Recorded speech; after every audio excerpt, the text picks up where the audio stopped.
Hadirin hadirat, muslimin muslimat, insyaallah kita semua dimuliakan Allah Subhanahu wa taala. Amin ya rabbal alamin.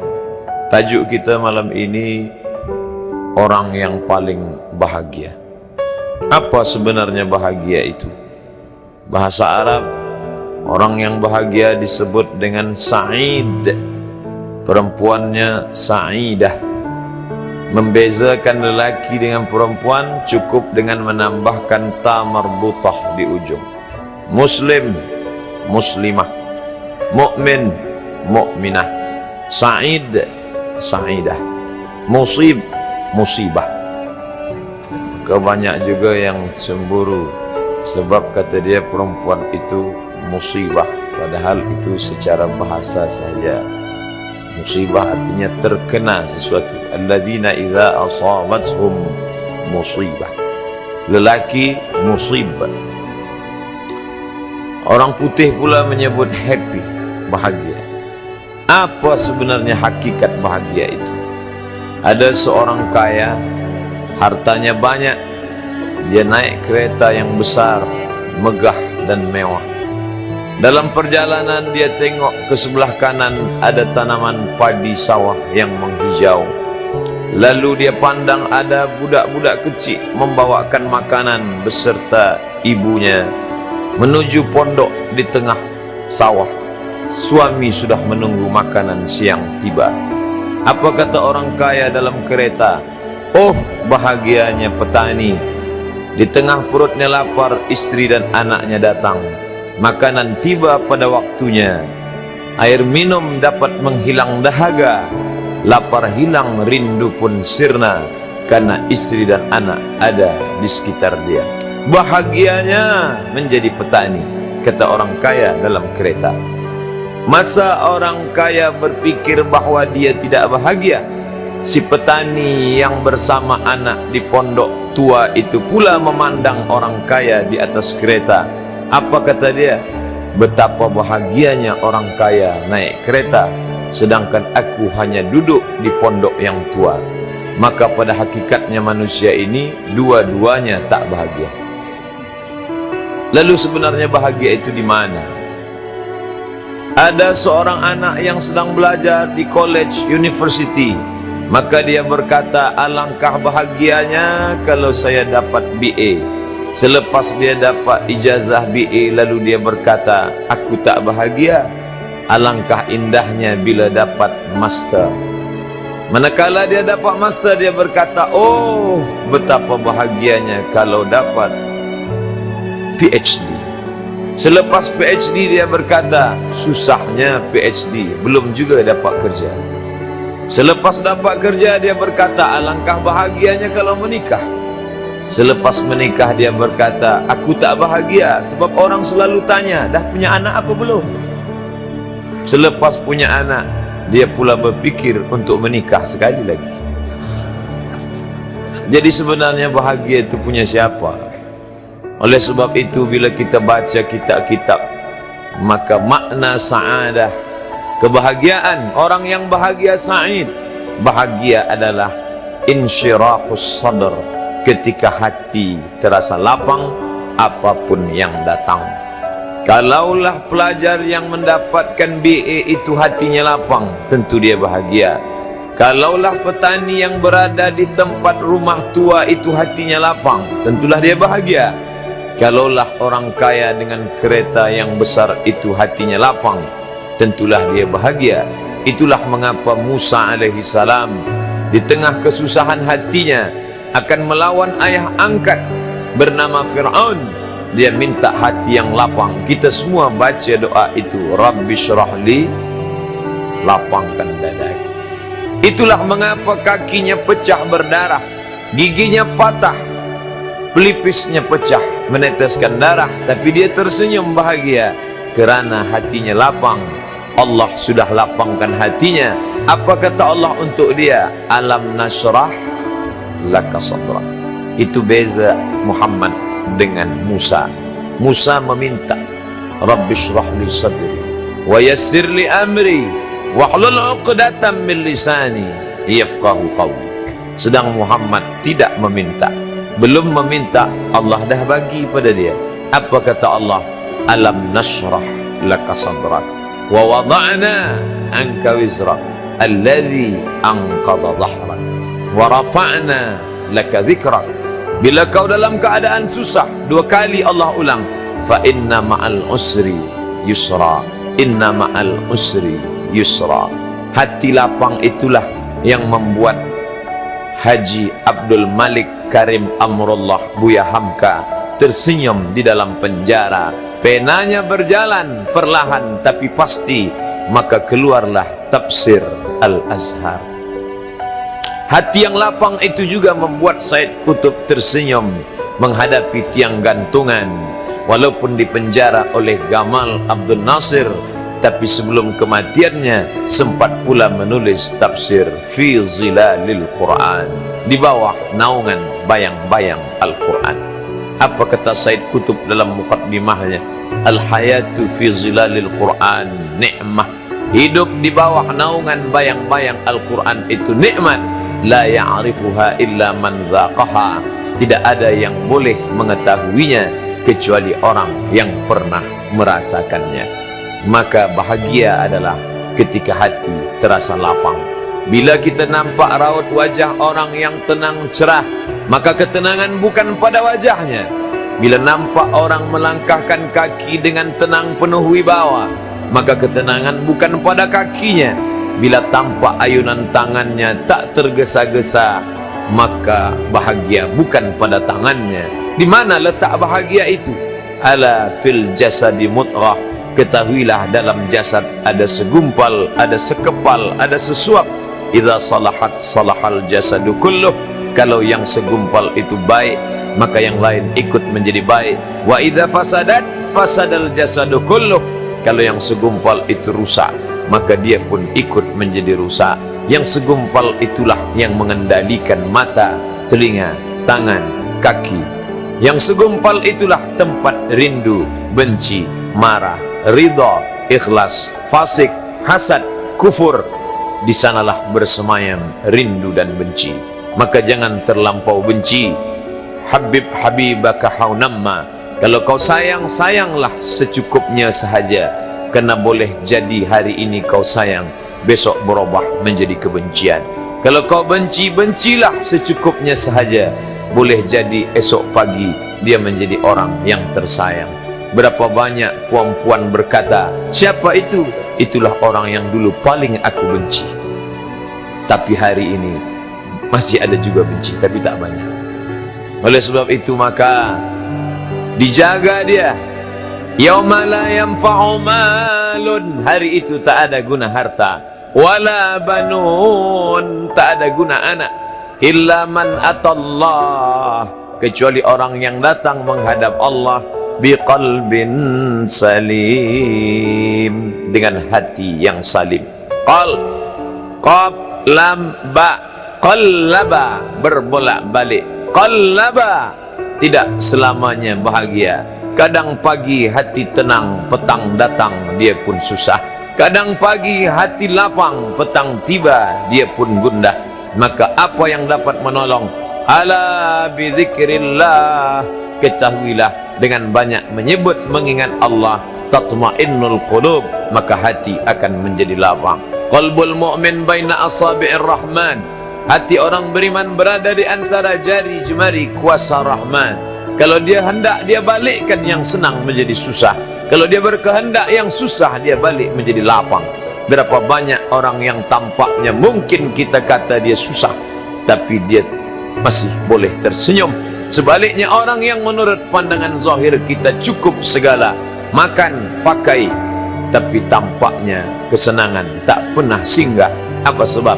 Kerana hati milik Allah. Dia ada dalam diri kita, tapi dia bukan punya kita. Lillahi ma fis samawati wa ma fil ard. Apa di langit, apa di bumi, milik Allah. Balikkan kepada Allah. Dari Allah, balik kepada Allah. Senang mengucapkannya, payah mengamalkannya, lebih sulit memasukkannya ke dalam hati. Oleh sebab itu maka apa cara supaya hati menjadi lapang? Yang pertama, iman. Mesti ada iman. percaya bahwa dia ada walaupun tak tampak oleh mata. Dulu ada seorang filosof, dia berkata bahwa aku percaya dia ada bila boleh tampak oleh mata, disentuh tangan, didengar telinga.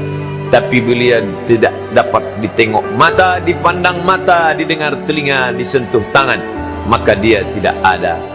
Inilah orang-orang yang berfaham wujudiyah. Wujud ada, mikrofon ada, mimbar ada, orang ada, kerana aku boleh menatap dengan mata, mendengar suara dengan telinga, bersapa tangan dengan alat yang diciptakan Allah Subhanahu wa ta'ala. Tapi kita mengenal dia bukan kerana rupa. Bahkan bila kita pejam mata nampak berbagai macam rupa, itukah dia? Bukan. Walam yakul lahu kufuwan ahad. Bila kita pandang tengah malam tampak bermacam warna rupa, itukah dia? Ma khatara bibalik fallahu laisa kadzalik. Apa yang terlintas di hatimu, maka dia tidaklah seperti itu. Dia tak dapat dipandang dengan mata.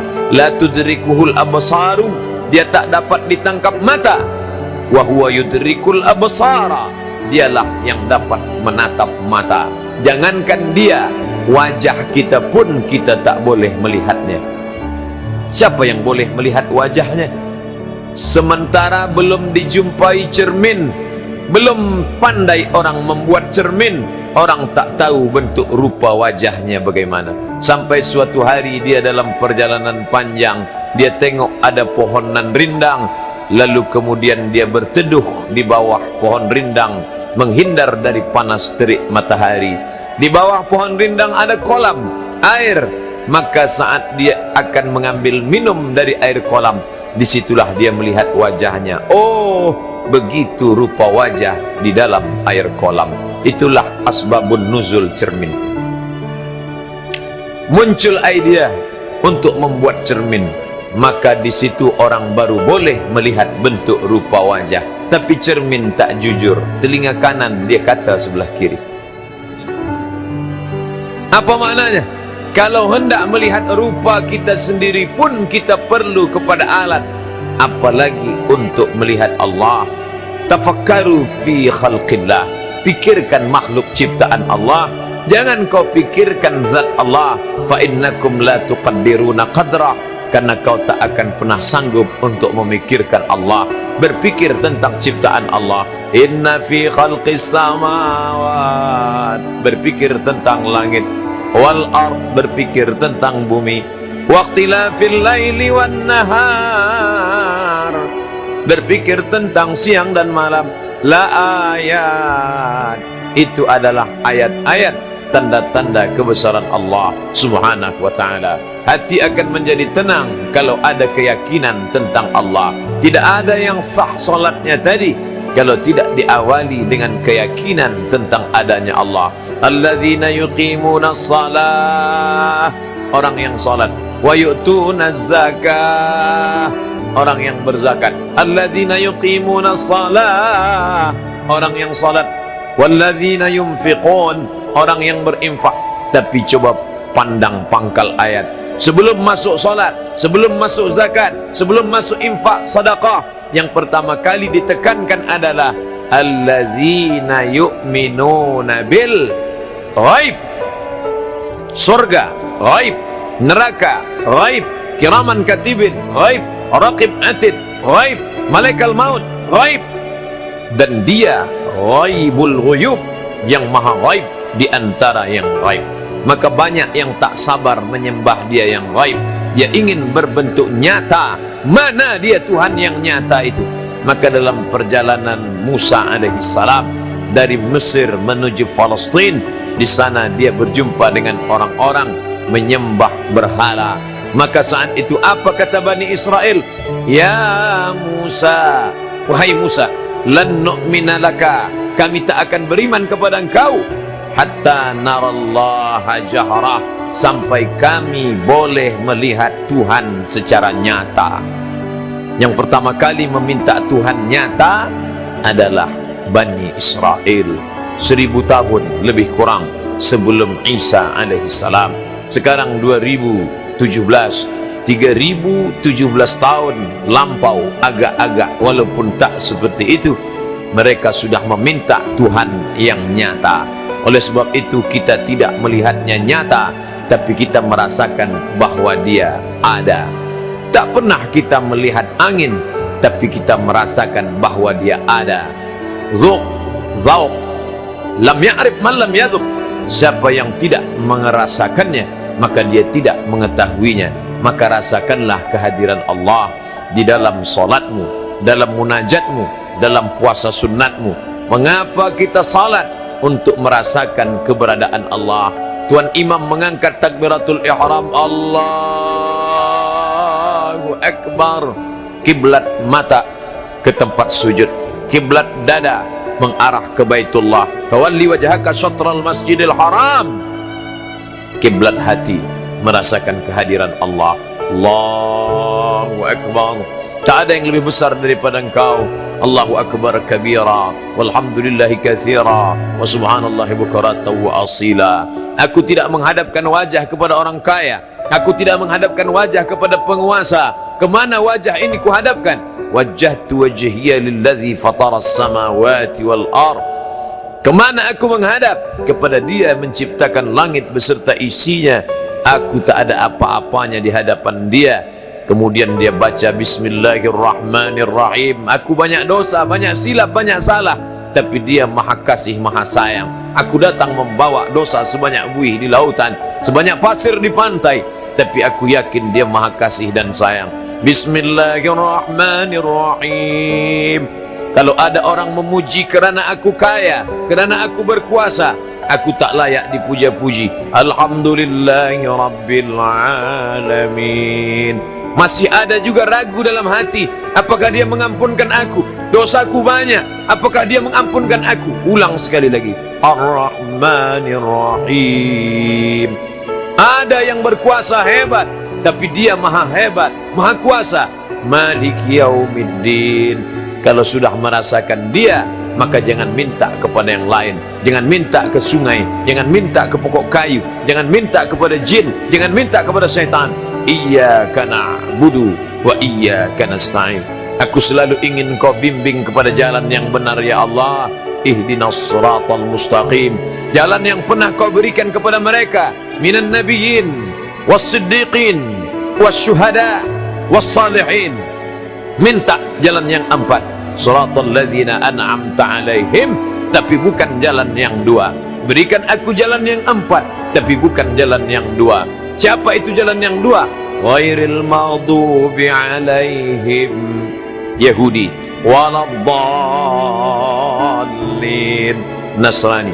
Semuanya berkata amin. Kabulkan ya Allah. Kalau dia katakan dengan bunyi yang benar, amin, kabulkan ya Allah.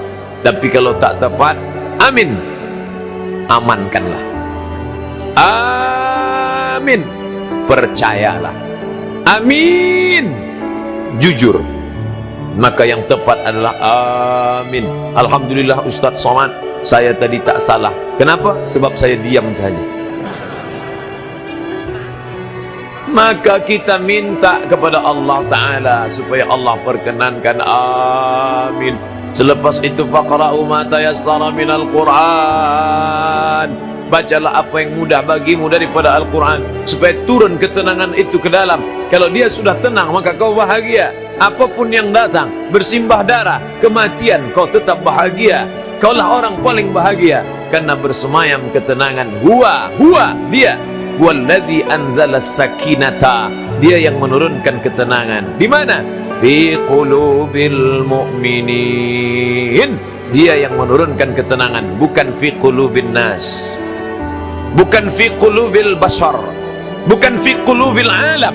Huwa dia, allazi yang anzala menurunkan, as-sakinata ketenangan. Di mana dia turunkan? Fi qulubil mu'minin, ke dalam hati orang yang percaya. Orang yang tak percaya susah akan datang. Salatullah salamullah ala taha rasulillah salatullah salamullah ala yasin habibillah.